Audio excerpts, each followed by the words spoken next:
Hello and welcome everybody to 2003. In 2003, Mike Weir won the Masters and Adams comes out with the Idea irons. Okay, so it's Adams. They're famous for their hybrids at this point, and they're trying to break into the market with some more pro-line clubs, hopefully, and they came out with this. It's a hollow body cavity back, kind of a hybrid of the two. Interesting. Nowadays, companies seem to just make full-on hollow body heads. So what are we looking at here? It's kind of weird, isn't it? But before we dive into it, I need to thank the Suburban Golfer for sending this. Thank you, the Suburban Golfer, for sending this out for review. And we're reviewing it today. Let's get this on the review table, talk about some identifying features. So you can see the Adams Idea labeling here in the cavity. My favorite is this part right here, which looks like, it's not, but it looks like it's been like welded on, like a gas tank on some sweet custom chopper or something. It's just like, look how awesome that is. Like these little fake rivets here. So cool. Anyway, cavity and hollow body design, kind of a hybrid in a different form of a hybrid design. And then when you look at the sole, it says Adams Golf with a little symbol here and the iron number here by the toe. A top line here, let's look at the grooves. You can see the different finishes, the chrome versus the matte finish on the grooves. And then there's a little bit of offset here. You can see the nice thick top line. On this particular one, the back isn't really visible at address. We have a plain black ferrule. Spin around here, just show you the toe profile, heel profile, give you all the looks. And then the shaft is the Adams Golf. Everybody's familiar with this who knows Adams Golf, just the proprietary Aldela shaft. Super shaft, high launch. And again, I put a sticker on here to remind me to thank the Suburban Golfer. Thank you for sending this club out for review. And then this particular one has the original Adams grip. It's kind of like a Tor Velvet style grip. And notice that it has a twisted pattern on it, even though the alignment lines are still aligned. It's interesting. Adams Golf, way to go. So that's the iron, 2003, Adams Idea. Let's get this on the range and see how it feels. Does anybody recognize this club? Anybody? Anybody at all? This might be, tell me what you think. This might be in the top 10 most recognizable irons made since the year 2000. What is more recognizable than this? Off the top of my head, Callaway Fusion. Like, is there something that just jumps out at you? It's like, wow, that's, no question what that is. This is one of those. It's, I mean, hollow body, cavity back design. They still use stuff like this today. It's the making of this video, it's 2025. So, you know, the ideas that they captured here in Adams were maybe ahead of their time. So, yeah, I've played these before with steel shafts. This one has a graphite shaft.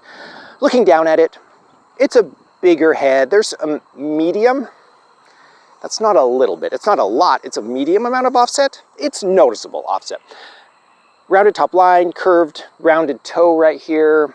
Looks forgiving. I can't see, with the 6-iron, I can't see this trailing edge at address. Nothing offensive about it. The grip is okay. Even the steel shafted ones, nothing offensive about it. Let's hit one, kind of go from there.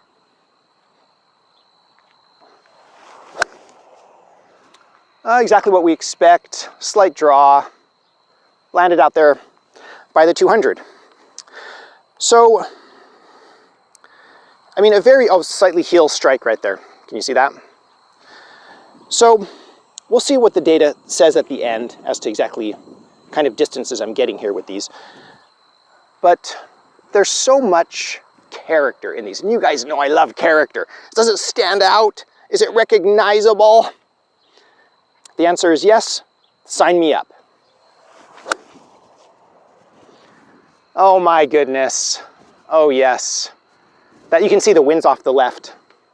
It's kind of helping off the left. Absolutely.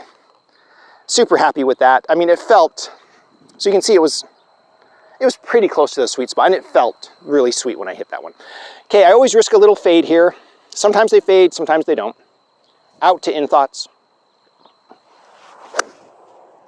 Yeah, that was a pulley one.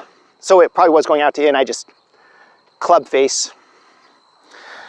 I mean, needless to say, you can work this, okay? You can fade it, slice it, draw it, whatever you want with it. Whether I can or not is a different subject. Should we try one more? Should we try one more fadey one here? All right, kind of a lot of grass on this face right here. Oh well. Okay, one more. Out to in thoughts here. Is that fading? The camera might be able to see better than I can. It's looked pretty straight to me, but we'll see. The wind might have pushed it a few inches off. My goodness. The way this, like when you connect, obviously, you know, I feel like I hit the ball first, but there's grass here, which suggests that I didn't. So which means there is some turf interaction going on there. As far as what I feel, the ground is really soft right now. So, I mean, it just feels really good. This is, when I played these, like I played these earlier in my life, a friend said, every time I've hit these, I've been very impressed. And I always find myself thinking, why do I not just game these? Let me know your thoughts in the comments below. I have some thoughts. I've hit this quite a bit. I've had a few sets of these. I've played a few sets and I've borrowed my friend's sets. Okay, so this was one of my friend's loaner sets, all right? So I like these Adams Golf. For starters, again, thank you to the Suburban Golfer for sending this out.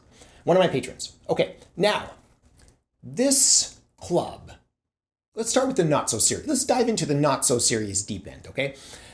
When I was a kid, and we were driving through Las Vegas once. We're from LA, and my dad saw a Rolls Royce. He's like, there's a Rolls Royce. Those are the best cars ever made. And I was like, oh, wow, best cars ever made, right? And so like in elementary school, they would ask me, well, what's the best car ever made? I'd be like, Rolls Royce. And the teacher was like, fancy. Everybody else, do you know what everybody else would say in the 80s in elementary school? Lamborghini Countach. Poster child of the 80s.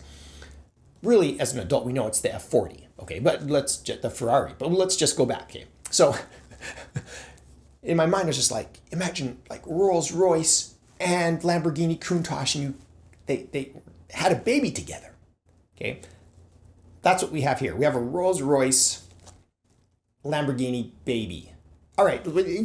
So it's a hollow body and a cavity back, okay? So it's like a Ping i2 and like a tailor-made midsize or something, a hollow body from the 90s, like had a baby and is this in 2003, right? This is like, wee. So how does it, okay, that's what it is, but how does it feel? Now, in the making of this video in 2025, it seems like every major manufacturer has hollow body designs. Hollow body gives engineers the ability to move the weight wherever they want, and it's hidden, and then they can dampen the sound with fillers, and they can make the face thin, so it's all springy, so you get extra distance if you hit it in a certain spot. But if you don't hit it in those sweet spots, then you're not going to get that distance. And so it seems to, yeah, possibility of flyers. I'm not going to say anything about the 790. I'm not going to say anything about the TaylorMade 790. And so you're just like, wee, I just flew the green again. This might be, let me know in the comments below, this might be a more honest example of that. Not sending flyers over the green. This might just give you an honest distance. I'm not saying the 790 doesn't. I'm just saying this might be more precise and have less variance. Okay. That said, it comes back to looks and brand. Okay. What do you think of the looks? It can be polarizing. Some people may like it. Some people may not like it. But the design, and the brand can be polarizing. Is this in my top 10 list of clubs that I want from the 2000s?